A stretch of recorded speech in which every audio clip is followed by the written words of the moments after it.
है ना। आप देखते हैं कभी भी कोई भी वीडियो जो है वायरल हो जाती है, कहीं पे भी गलत हो रहा है, एकदम से जो है वो सोशल मीडिया में आ जाता है, and immediately when it is in the social media, the people, the citizens, they come to know about that.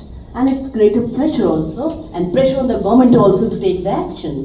In so many situations we have seen that how the use of social media, they have digital governance, it is facilitating in fixing the accountability and responsibility, in providing safety, in providing security, in providing surveillance, in making good policies, good decision making.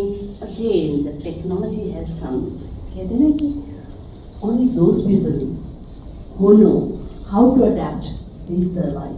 People who don't know how to adapt, they become extinct. Dinosaur इसलिए खत्म हो गए क्योंकि वो अपने आप को adapt नहीं कर पाए। तो वैसे ही आज के दौर में this is the era of technology, and technology is being used in the governance also. It's very important that we must well versed in using the technology, that's why most of the, in the present time we analyze the statistics, we come to know that most of the people with the computer science background, they're entering the civil services. Generally the one question that's being asked from them is why you have changed the stream? How your computer science that you have wasted so much of money, we have trained you, how it's going to be useful in the administration? They say, no sir, it's not like that computer science is going to be useful only in that particular stream. Nowadays the governance has also reformed. Our technological knowledge, that is going to be useful, because this is the era of innovative governance. In the governance, the use of technology, it's going to be helpful to meet the expectations of people, so that the last mile delivery that is there to make the people happy. But when we see the scenario in our country, to what extent we are in a position to see that innovative governance, it is meeting the expectations of the people.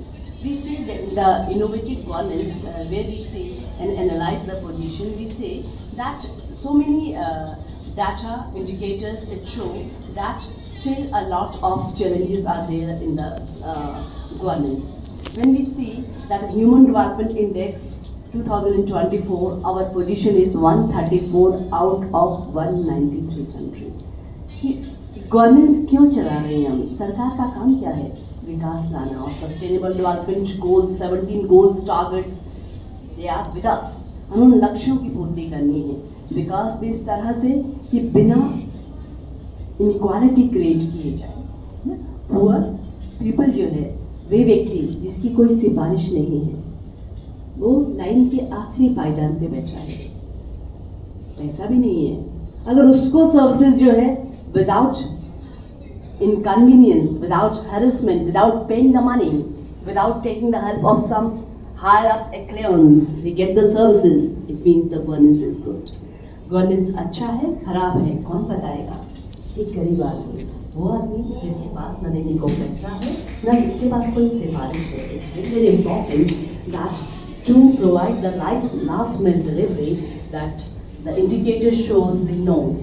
Still a lot gap that is yet to be covered, because Human Development Gap Index says that 124th position shows that still we have to cover a lot of distance. Ease of doing business, again the position is 63 out of 190 countries. That is, this is the 2020 indicator of the ease of doing business. कि हमारा काम इस तरीके से होना चाहिए, एक platform में सिंगल प्लेटफॉर्म में जाके हमें सारी सर्विसेज मिल जाए। ये नहीं कि पहले हम इधर जाएँ उधर जाएँ। तो मोस्ट ऑफ द हमारे फॉरेन डायरेक्ट इन्वेस्टमेंट को क्या डिस्करेज करता था? दैट ब्यूरोक्रेसी में रैटअपिज्म, इनकन्वीनियंस, हालांकि जब सिस्टम सिंप्लीफाइड होगा ना, सारी सर्विसेज एक प्लेटफॉर्म पे मिलेगी, FDI आएगा, डेवलपमेंट होगी, तरक्की होगी, और हमारा काम जल्दी जल्दी होगा। To avoid the red tapism, corruption, inefficiency, it's very important the system should be simplified, it should be clear, it should be streamlined. And for that, it's not only the government that's important. Of course, rules, regulations, presently the government has done away so many obsolete rules, regulations. हम जो rules बनाते हैं ना, हम भूल जाते हैं। हम क्या कहते हैं कि rules क्यों बने हैं? Rules बने हैं follow करने के लिए। No, it's wrong. It's a wrong thinking and attitude of the government officials. The rules are not made just to be followed. Rules are made to serve the people. Rule हमने इसलिए बनाए कि जनता को problem ना हो, जनता को inconvenience ना हो, है ना. लेकिन हम भूल जाते हैं रूल्स फॉलो करने के लिए नहीं, हेल्प करने के लिए बने हैं. तो it's very very important when you want the innovative governance that the service delivery, that is the most important thing. And if the rule is silent, the rule should be changed to make the people happiest, है ना. और governance का काम क्या है? लोगों की life को खुशियों से भर देना, है ना, हैप्पी बना देना. हम एक बार स्विट्ज़रलैंड में हम गए, एक कॉन्फ्रेंस हमने अटेंड करनी थी एंड वी हैव टू, हमें एक ट्रेन पकड़नी थी, चेंज करनी थी. तो वी वर क्वाइट लेट. तो हम दौड़ दौड़ के कहीं हमारी ट्रेन छूट ना जाए, वी वर जस्ट रनिंग. हमने देखा साथ में 3 लोग और दौड़ रहे हैं, है ना, फैमिली थी ना. तो दौड़ते दौड़ते हमें लगा कि they also look similar to us. पूछ लेते हैं. हमने बोला कहाँ से हो? They said from India. हमने oh we are also from India. Where you are going?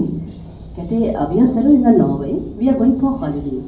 और यू नो अभी 1 आवर पहले हमारी एक, जो हम जिस गाड़ी में आ रहे थे, हमारी अपनी गाड़ी थी, है ना, मेट विद एन एक्सीडेंट है. Met with an accident. I was so surprise. I stop there. Excuse me, what you are saying? आपकी गाड़ी का एक्सीडेंट हुआ और आप घूमने जा रहे हो? Said no issue. हमने we just give a phone call. वैसे ही पुलिस आई. उन्होंने बोला okay you are going on a tour holiday, just enjoy your holidays, we are here to look after everything. When you will come back, हम आपकी गाड़ी को repair भी कर देंगे, आपका घर का एड्रेस दे दीजिए, वहाँ पहुँचा देंगे, एंड नो इशू. लाइफ में इंजॉयमेंट जो है ना, खुश रहना बहुत ज़रूरी है. Why? Because when you are in a state of happiness, आप देखना कि हम टेंशन फ्री होते हैं ना, खुश होते हैं ना, हमारा दिमाग कुछ अच्छा चलता है, कुछ डिफरेंट ढंग से चलता है ना. इनोवेटिव क्रिएटिव होने के लिए happiness that's also very very important. और जब हम टेंशन में होते हैं ना, अरे सारा का सारा भूल जाता है. एग्जाम में भी थोड़ा लेट पहुंचते हैं ना, टेंशन के मारे जो पढ़ा हुआ है ना वो सारा भूल जाता है. तो for being innovative it's very very important. The good working condition should be there, motivating working condition should be there. The system should facilitate that patent should come out, copyright should come out, innovations, creativity should come out. क्योंकि ऐसे माहौल में जिसमें काम का pressure इतना ज़्यादा है कि आप अपनी इंडिविजुअलिटी को भूल रहे हैं, you don't come out with innovations. For innovations and creating good working condition, that's very very important. So I have learned a lesson. They said कि आपको जब टेंशन फ्री एनवायरनमेंट देते हैं ना, आप काम ज़्यादा करते हैं. बहुत से मल्टीनेशनल्स में यू नो वर्किंग कंडीशन को इतना अच्छा बनाया जाता है, 3 घंटे के बाद आपको यू नो जितनी मर्जी चॉकलेट खाओ, कॉफ़ी जितनी मर्जी पियो, बस काम करो. बाकी टेंशन हम करेंगे, तुमने सिर्फ काम करना है. Because your mind should be free. कुछ नया सोचो, नया करो, एफिशिएंटली काम करो, इफेक्टिवनेस काम करो. That's going to bring out something newness. वो कुछ नया लेके आए, वो नया जिसकी हमें इजाद करनी है. That's required in the country. So that's why when we say innovations in the governance, to be innovative, it's very very important that we should be happy. Or happiness index में our country position says in 2024 126. तो 126. हम तो गांधी का देश है ना, खुश रहना तो हमें आना चाहिएगा. अम्बेडकर का देश था, है ना, खुश रहना तो हमें आना चाहिएगा. हम इनइक्वालिटी को दूर करने की बात कितने सालों पहले करते थे, बट कहीं ना कहीं कमी तो है ना, हम खुश नहीं हैं. हैप्पीनेस इंडेक्स में lots and lots gap that you have to be covered. So we can say in human development index, in global hunger index also, lots and lots says the people when they are dying. Of course, the population, that is the biggest challenge. हम कहते हैं कि demographic dividend that is with us. Of course, हमारा young India है, सबसे ज़्यादा young youth. Japan बूढ़ा हो गया, चाइना बूढ़ा हो गया, जर्मनी बूढ़ा हो गया, हम अभी जवान हैं, है ना. लेकिन इस यूथ के पोटेंशियल को चैनलाइज करके, उस एनर्जी को चैनलाइज करके जब हम राइट डायरेक्शन में ले जाएंगे, we come out with the innovative thinking, innovative minds, copyrights, patent, inventions, discoveries, and most above the happiness. Happiness is the first thing that brings the innovativeness, the creativity.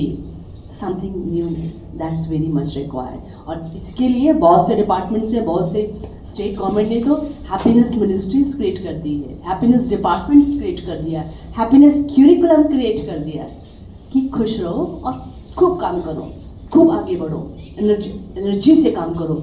It's very very important. ये हमारा जो phase है, we all are lucky कि हम एक ऐसे time में रह रहे हैं जब हमारे पास सबसे ज़्यादा यूथ की एनर्जी है, और वी आर लकी कि we are in the teaching profession, कि हमें उस एनर्जी को चैनलाइज करने का मौका मिला है। To what extent we are able to channelize that energy, that is also a big question mark before us also. तो this is a opportunity. China को ये अपॉर्चुनिटी मिली थी और चाइना ने इस अपॉर्चुनिटी को चैनलाइज किया through proper training, imparting skill, channelising that energy. और हमसे पीछे जो चाइना जब था वो आज कितना आगे बढ़ गया है। क्यों? क्योंकि उसने उस एनर्जी को चैनलाइज किया, और वही एनर्जी, वही यूथ अब हमारे पास है ना। तो it's our responsibility also to channelise the youth, channelise the energy to move ahead. Because when we talk about the government, of course machinery is there, but to be effective functioning of the governance, the people participation is also very very important. The people, they fix the accountability, the responsibility. हमारे UGC के guidelines में students को gender champions बनाया जाता है कि gender inequality ऐसे दूर नहीं होगी कि हम रूल्स बना दें, रेगुलेशंस बना दें। नो, अनलेस एंड अनटिल आप नहीं जुड़ोगे, जेंडर चैंपियन बन के सोसाइटी में नहीं जाओगे, है ना, मदद नहीं करोगे, बिकॉज सोसाइटी कल आपसे बनेगी, रूल आप बनाओगे, है ना। जो हमारे सिस्टम्स हैं, चाहे हमारा डाउरी सिस्टम है, चाहे हमारा फीमेल साइड है, इन्फिनिटी साइड है, हम सब फैमिली का हिस्सा हैं, है ना। अपने परिवार में, अपनी सोसाइटी में you all have the role to play. Unless until you don't take the lead, the system cannot change. Of course, the laws are there, rules are there, policies are there, but your role is also very, very important, and that can be instrumental in the change-making event in the country. So that with that hope, I think that innovation is the most important thing that is required in the faculty, in the students, in the system, so that we can move ahead with energy, with synergy, with coordination, with positivism, with team building, because coming together is beginning, living together is progress, and working together is success. It's very, very important that we all have to learn these traits.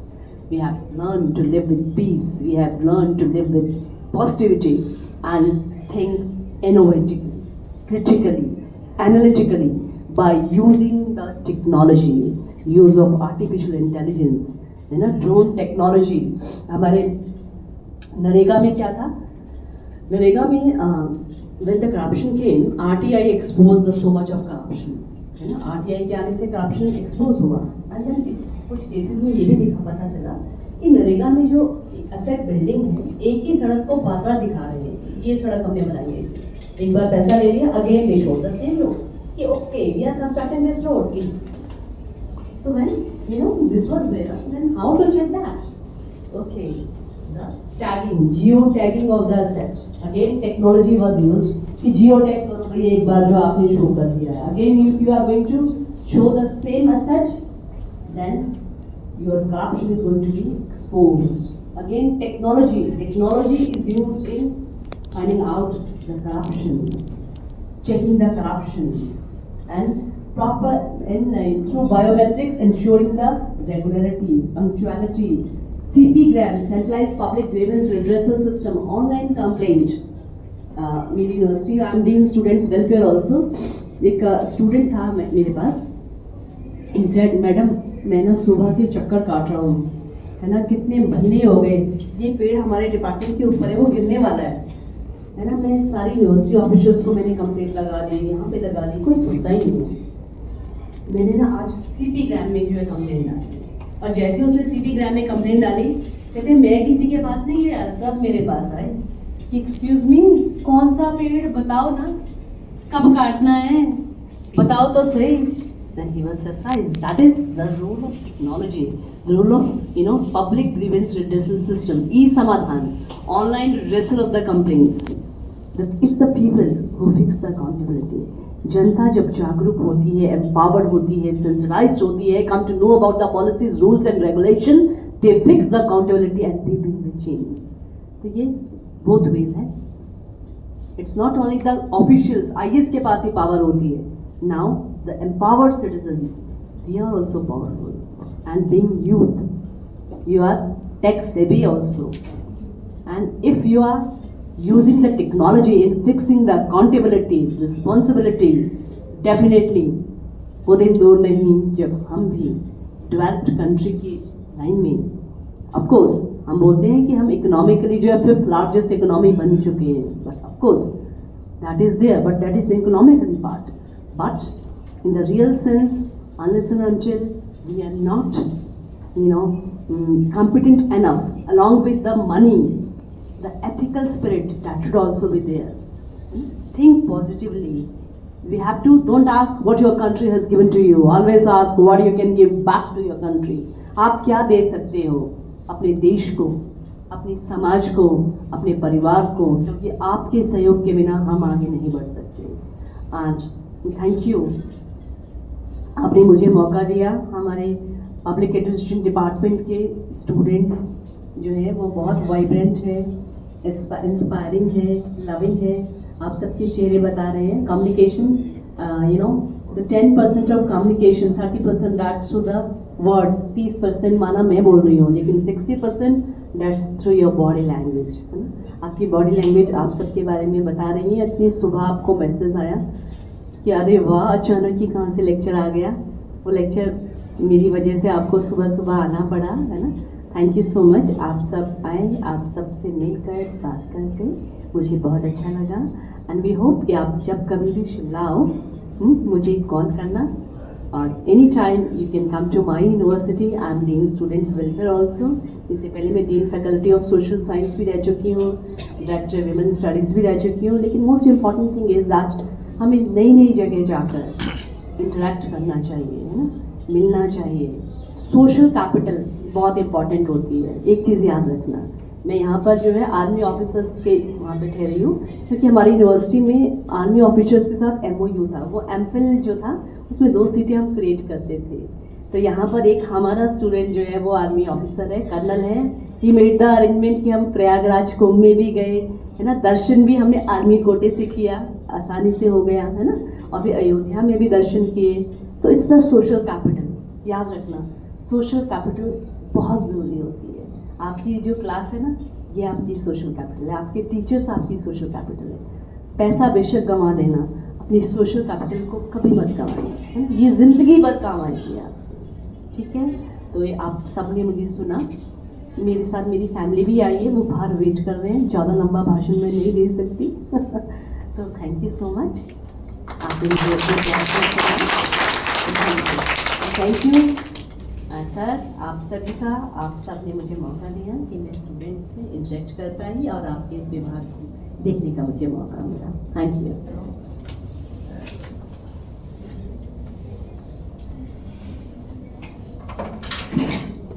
Thank you very much, ma'am, for delivering such kind of wonderful incitement and enlightenment on the innovation in governance. And you have very well said, the ultimate purpose of the governance is filling the life of the people with the happiness. With that, I would like to invite Dr. Anil Prakash Shukla sir for formal vote of thanks. I would like to say something about the department, ma'am. Department was started in 2015. In just 6 to 7 years, we have almost 300 students, and currently we are having the 4 faculty, 1 professor, and the professor is vacant.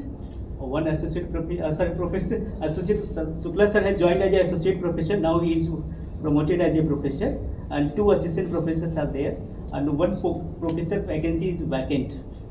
So we are serving with the 4 teachers, and we are having almost more than 300 students.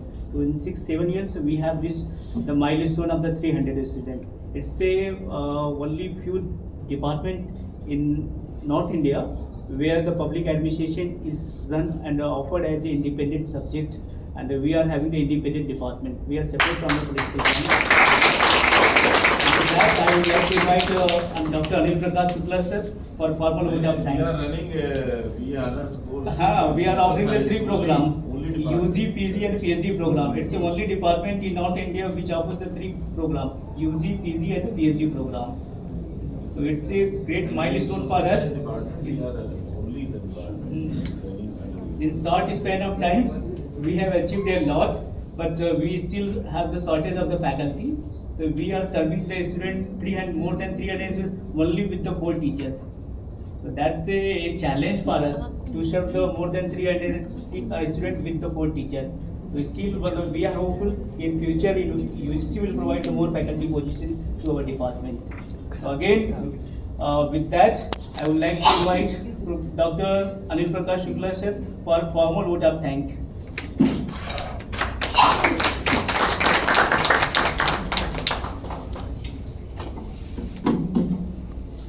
आप सबका बहुत बहुत धन्यवाद। मैं professor ममता मुक्ता जी, आप यहाँ पे आई और इनोवेशन इन गवर्नेंस में हम सभी का मार्गदर्शन किया और जो कुछ भी नई चीज़ें थी उसके विषय में हमें बताया। वास्तविकता है आपने जो कहा हम कि हमें प्रशासनिक अधिकारी रट्टू टोता नहीं चाहिए, वास्तव में डिसीजन मेकर चाहिए, निर्णय करने वाला चाहिए, क्योंकि डेवलपिंग कंट्रीज़ हैं, हम विकासशील देश हैं। ऐसे में हमें अगर निर्णय में डिले होता है, जिसको हम लाल फीताशाही पब्लिक एडमिनिस्ट्रेशन रेड टेपिज्म कहते हैं, तब आप समझिए कि विकास की पहिया वहीं पर रुक जाती है। इसलिए विकसित विकासशील देश के लिए तो बहुत ही आवश्यक है, जैसे कि गुड गवर्नेंस का ही, ट्रांसपेरेंसी की बात की आपने, रिस्पॉन्सिबिलिटी की बात की, ये गुण है गुड गवर्नेंस के, सुप्रशासन के। अगर ये नहीं है तो आप समझिए कि आज हम 5वीं अर्थव्यवस्था है, तीसरी अर्थव्यवस्था की तरफ हम बढ़ रहे हैं, तो वो इन्हीं गुणों की वजह से आगे बढ़ रहे हैं। बहुत अच्छा लगा, आपका बहुत बहुत आभार, बहुत बहुत धन्यवाद। आपने निर्णय क्षमता की बात की और हमारे हेड ऑफ डिपार्टमेंट आदरणीय प्रोफेसर OPV शुक्ला जी के विषय में कि आपने तुरंत निर्णय लिया कि यहाँ पे एक लेक्चर होना है। वास्तव में इनोवेशन यहाँ पे भी प्रारंभ है और हमारे जो शिक्षक हैं और बच्चे हैं, सब इस विषय में हमेशा नया सोचते हैं, नई चीज़ के विषय में क्यूरियोसिटी उनके अंदर है, जागरूकता है, प्रश्न करते हैं। और इसी में आप आगे देखिए, कोविड की बात आपने कही, सही बात है, आवश्यकता ही आविष्कार की जननी होती है। कोविड काल में चाहे वो स्वास्थ्य का सेक्टर हो, चाहे वो निर्माण क्षेत्र हो, हर जगह पे नए तरीके से नई चीज़ें आईं और जहाँ जिस अस्पताल में 10 बेड की सैया होती थी वहाँ 100 बेड की सैया की व्यवस्था की गई। क्यों? क्योंकि जब हमें आवश्यकता लगी तब हमने उसके विषय में सोचा। हम सभी जानते हैं कि उस विषय में वैक्सीन, हमारे देश ने 100 से अधिक देशों को वैक्सीन सप्लाई की, वो भी एक इनोवेशन था इसी चीज़ में। गुड गवर्नेंस इसीलिए कहा जाता है कि गुड गवर्नेंस, विश्व बैंक की ये धारणा थी गुड गवर्नेंस की, मगर हमारे यहाँ गुड गवर्नेंस और पहले से है। अगर हम देखें, आप बात करें तो चाणक्य ने कहा था, प्रजा सुखे सुखम राज्ञा प्रजा नाम च हिते हितम नाथ हितम प्रियम राज्ञा प्रजा नाम तो प्रियम हितम। प्रजा का हित कब होगा? जब गुड गवर्नेंस, सुप्रशासन होगा, तभी प्रजा का हित हो सकता है और तभी प्रशासन भी आगे बढ़ सकता है। आपका बहुत बहुत धन्यवाद, आभार। हमारे साथ में आदरणीय प्रोफेसर विभूति नारायण जी हैं। आपने विषय के प्रस्तावनों को बड़े बेहतर, अच्छे ढंग से रखा और गुड गवर्नेंस इनोवेशन में आप वैसे भी नई टेक्नोलॉजी, नई तकनीक, नए पब्लिक एडमिनिस्ट्रेशन में जो शोध हो रहे हैं उसके विषय हम लोगों को आप बताया करते हैं। प्रोफेसर विभूति नारायण जी, आपका भी बहुत बहुत धन्यवाद, आभार। फिर से हम एक बार हमारे विभागाध्यक्ष आदरणीय प्रोफेसर OPV शुक्ला जी का आभार व्यक्त करते हैं कि ऐसे अवसर पे वो हम सबको ऐसे सुविज्ञ और बुद्धिजीवी व्यक्तियों के जो अवसर मिलता है उनका सानिध्य प्राप्त करने का उसका अवसर दिलाते हैं। आपको इसके लिए बहुत बहुत धन्यवाद। हमारे प्रिय छात्र छात्राएं जो यहाँ पे बैठी हैं, आप सबका भी बहुत बहुत धन्यवाद, आभार। हमारे यहाँ शोध छात्र हैं, आपका भी बहुत बहुत धन्यवाद, आभार। हमारे ऑफिस सहायक असिस्टेंट हमारे यहाँ पे शिवम जी, अमर जी हैं, आपका भी बहुत बहुत धन्यवाद, आभार। आप सबके सहयोग से ये लेक्चर आज अपने सकारात्मक परिणत की ओर पहुंचा। आप सभी का धन्यवाद, बहुत बहुत आभार।